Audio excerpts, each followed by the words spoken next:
ধুধু বালুচরে মরিচ শুকাচ্ছেন চরের কৃষক কৃষানীরা। লাল মরিচে রাঙা হয়ে গেছে যমুনার চর। বগুড়ার সারিয়াকান্দি উপজেলার যমুনা নদীর দুর্গম এই চরে বরাবরই মরিচের আবাদ ভালো হয়। একসময় এখানে মরিচের একটি স্থানীয় জাত ছিল, নাম ছিল বগুড়া মরিচ। সেটি আর চাষ হয় না বললেই চলে। আবহাওয়া প্রতিকূল আর ফলন কম হওয়ায় জাতটির প্রতি কৃষকরা আগ্রহ হারিয়ে ফেলেছে। দেশি মরিচের ধান হলে ঠান্ডা আর হলে হাইব্রিডের মরিচ হলে চিরিং। মানভেদে প্রতি মণ শুকনো মরিচ ৮ থেকে ১২,০০০ টাকায় বিক্রি হচ্ছে বলে জানান কৃষকেরা।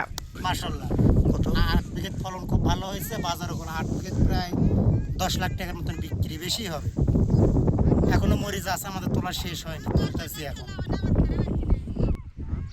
বর্তমানে এখানে চাষ হওয়া বেশিরভাগ মরিচ উচ্চ ফলনশীল।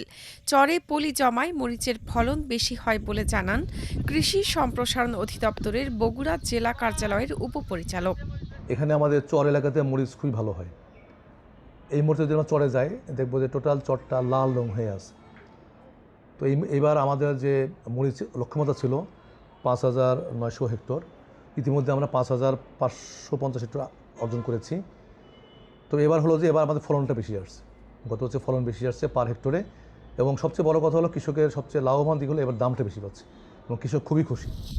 চরে এবার মরিচের ফলন ভালো হওয়ায় খুশি কৃষকেরা।